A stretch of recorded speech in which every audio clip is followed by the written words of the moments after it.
Welcome everyone to another edition of Play It Through, and on this edition it's the Flintstones King Rock Treasure Island, brought to us by Taito for the Nintendo Gameboy.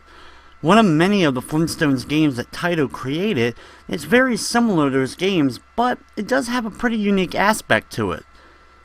And maybe not the most amazing action platformer available on the Nintendo Gameboy, it's still probably my favorite Flintstones game available on the handheld, as well as actually is a pretty uncommon title.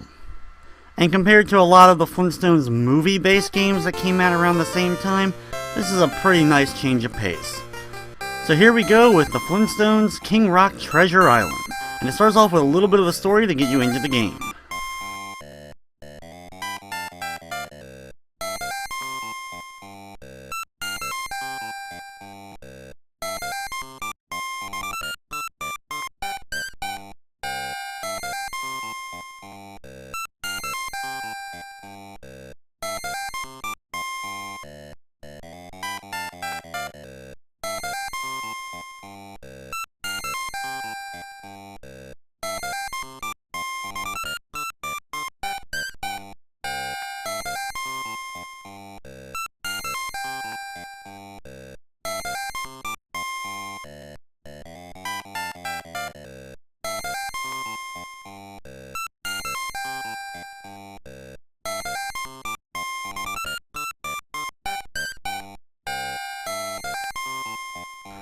The game's storyline is pretty simple, of just Fred Flintstone trying to get an anniversary gift for his wife Wilma, finding a treasure map, and of course with treasure being at the X on the map, he of course will travel there the best he can in order to try to find that special hidden treasure and give it to his wife.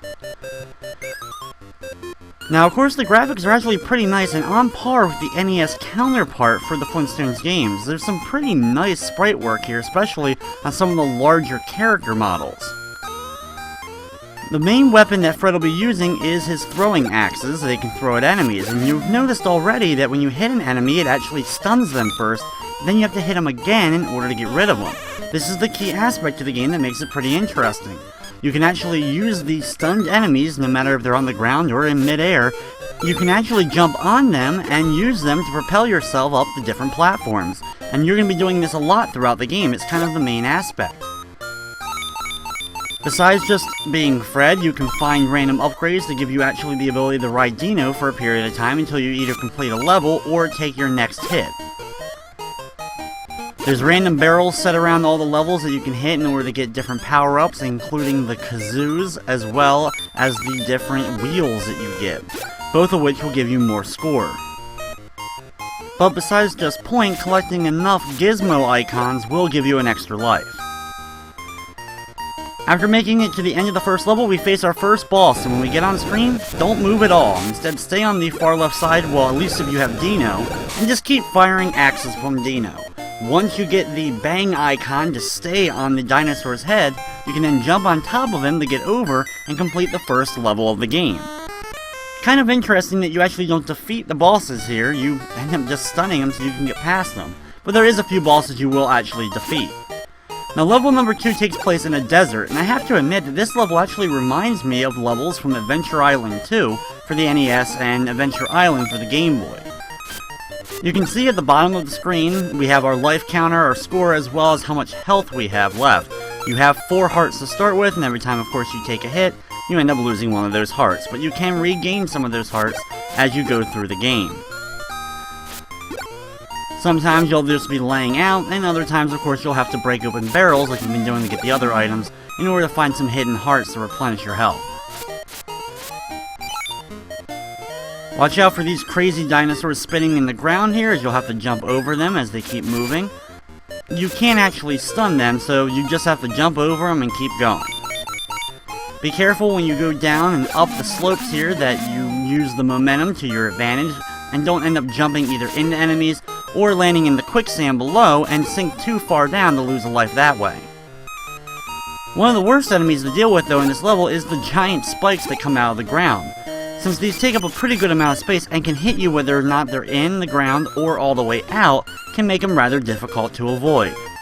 Be careful on the bone bridge here, as even though you're running across it, the bridge can sometimes break faster than you can run, so when you get near the end of it, be sure to jump to avoid falling to your doom. Use an enemy here at the end to propel yourself upward and complete level number 2.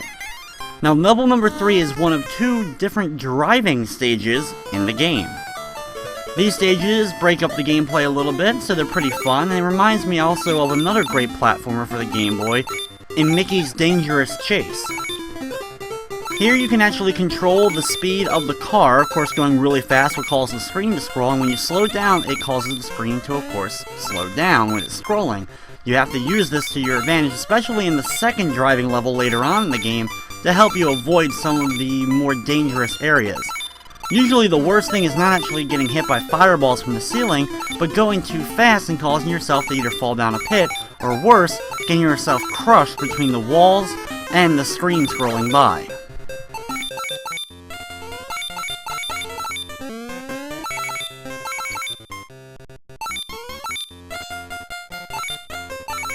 Of course, these levels are filled with tons of items to rack up some score and get some kazoo icons, and eventually you'll reach the arrow and the goal, moving on to level number 4.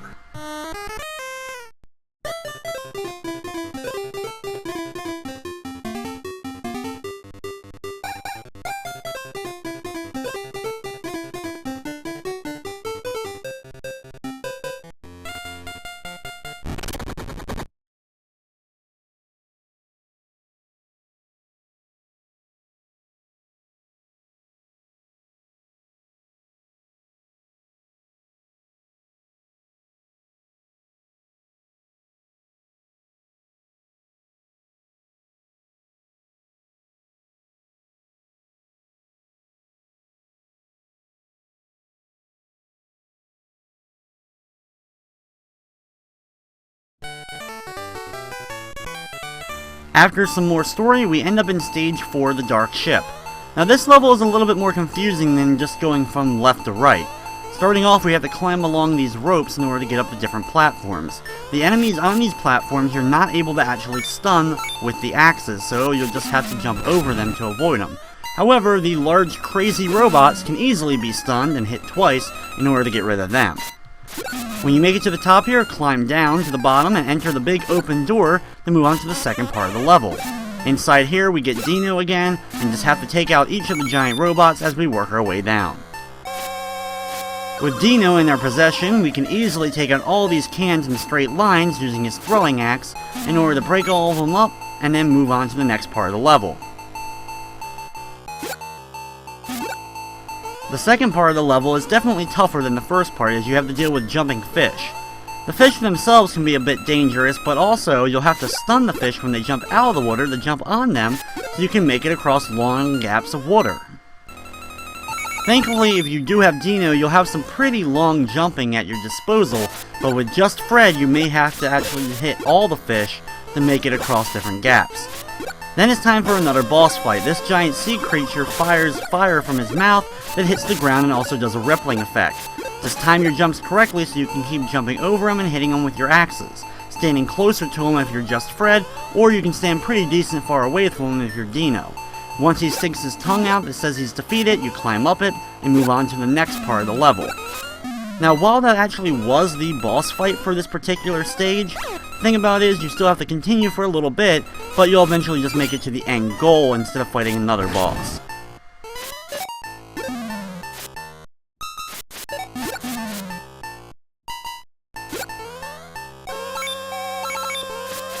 I always end up losing Dino from that one cannon I got hit by earlier, so I always end up just having Fred here, so be careful when throwing all the axes that you can take out all the fish and the giant robots bouncing along.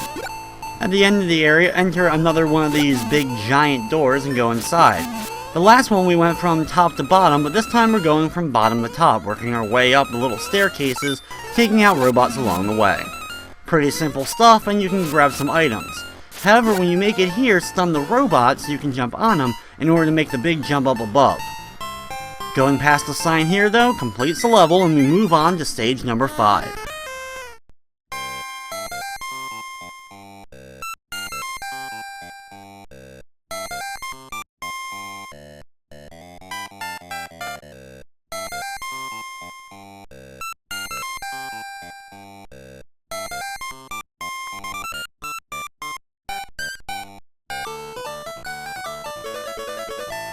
Next up is stage number 5, the underwater themed level of the game, and this one, well, of course being underwater, the physics have definitely changed up. Don't worry though, you can still easily throw axes out, and stun enemies as well, and actually still jump on them while they're underwater. And you'll have to use this to your advantage in order to make it through. The worst parts about the level though are the spikes, where there are little spikes coming out of the sides of different platforms, or these ones on the ceilings and floors that you'll have to do really short jumps. While it works for the most part, sometimes you'll try to do a short jump and end up doing one of the big long jumps. The sensitivity while doing these jumps can be a little tricky at times, and is one of my few complaints about the game.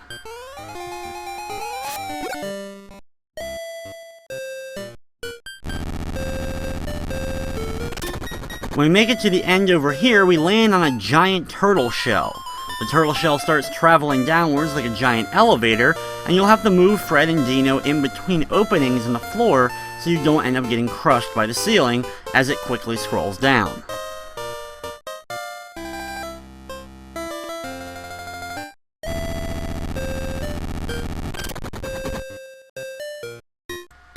I guess you can already expect what's going to be the boss of this particular level. For the next part of the stage, you'll have to deal with the currents, as well as some pretty tight platforming, having to stun enemies to help you along, and the current usually pulling you away from where your actual goal is. Here, unfortunately though, you'll be able to make it past this first set of spikes with Dino, including being able to use Dino to take out these jellyfish enemies from afar as you make your way through. You'll have to be careful though when going through that you don't jump into the waterfall too high up, or you'll end up hitting the spikes on the ceiling. However, when you make it across the giant gap filled with shrimp and different fish, you'll make it to another set of spikes, and this set you won't be able to keep Dino through, and you'll have to just duck Fred's head inside of his shirt so you can make it through.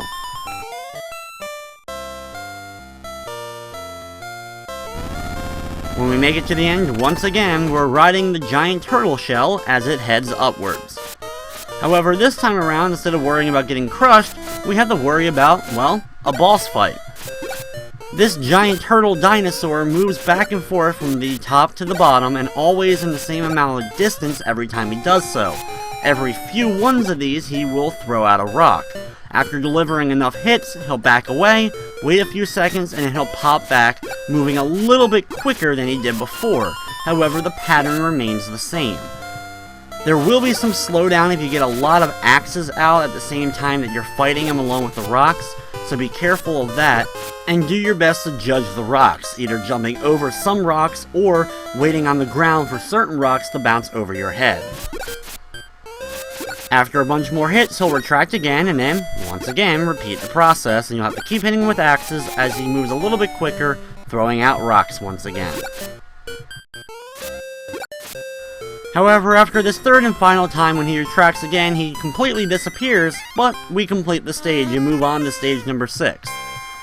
Stage number 6 after the cutscene is another one of the driving levels.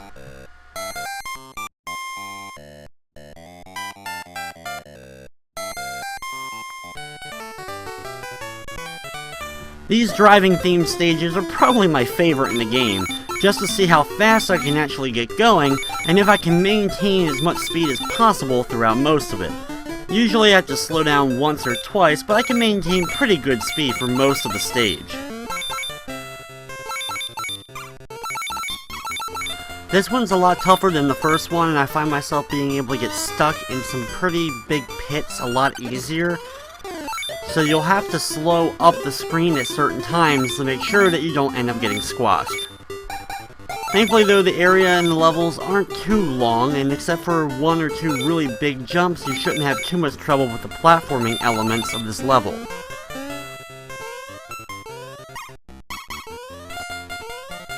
After some big jumps, this area slow down a little bit and take your time so you don't end up getting crushed in one of the pits.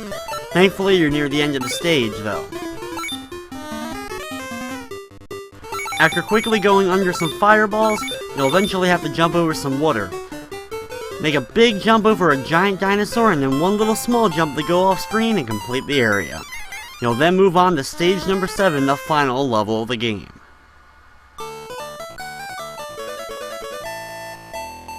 stage number 7 is King Rock's castle, and they save the toughest, trickiest level for the end, of course. This level will really test your platforming skill that you've been mastering throughout the game of freezing enemies, jumping on their back, and moving on that way.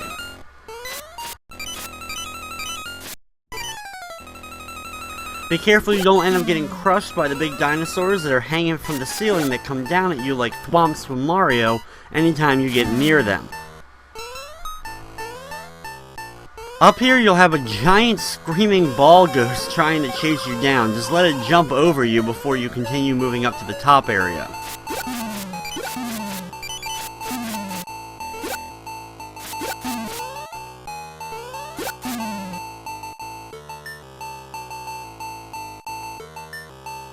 When you make it to the left here, watch out for the monster spitting rocks at you from his nose. Stun him when he makes it all the way over to the left so you can actually jump on top of him to make it over. Once past him and taking out a few more guys, you'll be able to free Dino once again. With Dino, freeze a couple of slimes before entering a large door on the left side. In this room, you'll actually have to break the blocks just to the right of the cans to make it through. Then start working your way down, collecting a whole bunch of wheels along the way. No real enemy is going to get in your way, at least for the beginning part of this, so just collect away and collect as much as you want. At the bottom, you'll once again have to break another wall open in order to make it over to the big open wall on the left.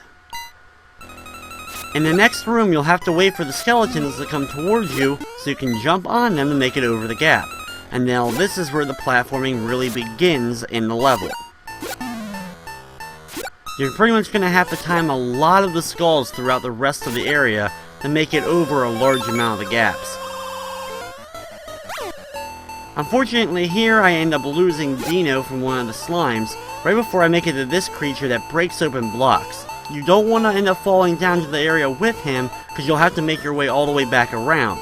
So keep doing jumps along with him following you so you can make it up and land safely on the platform with the open door. Once inside here, you'll have to hit this skeleton in order to make it over the gap, and then continue doing so as you make it over the next few. Just be careful that you don't wait too long so one of the skeletons ends up coming back to life and starts chasing you back down. If that happens, of course, either avoid it or hit it once again with another one of the axes to stun it again.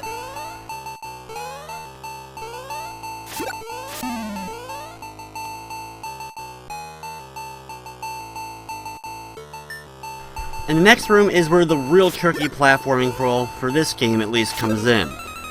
You have to hit the first skeleton after it appears on screen, hit the next one, and bounce to that one. After waiting a few seconds though, you'll have to jump off before it ends up coming back to life and coming after you, and then you'll be able to eventually keep working your way upwards so you can make it up into the top. Once up here, you'll have to hit a couple in a row, 3 precisely, so you'll have a high enough jump in order to land on the platform with the arrow and complete the area and get to the boss fight.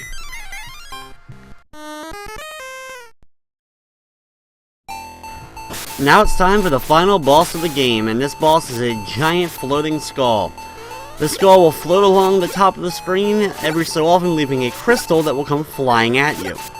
Just keep hitting him with your axes. Every time you do so, you'll stun him for a couple of seconds, but this does not hinder the creation of the crystals.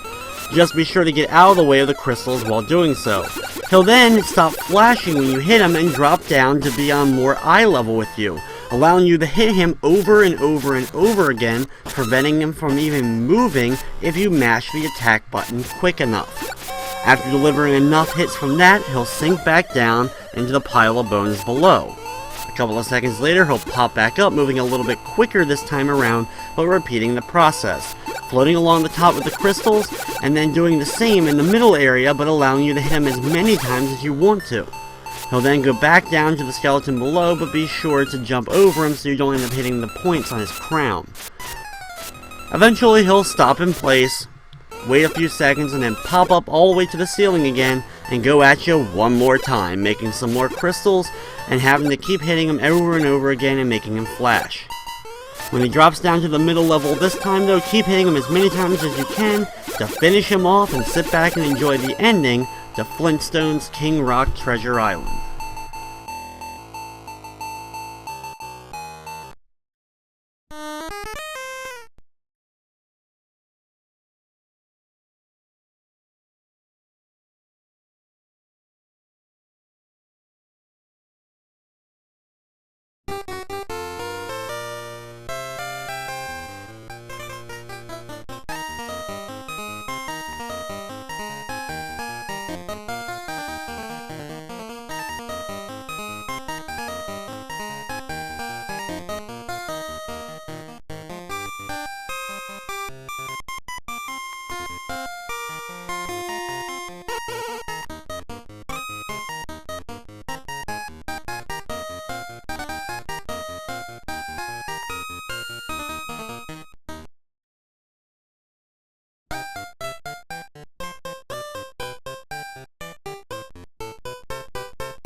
So there you have it, Flintstones, King Rock Treasure Island for the Game Boy, as our credits now begin to roll. A pretty nice ending for a Game Boy title, giving you some nice cutscenes, and at least a nice conclusion to, well, the pretty overall bland story, you gotta admit.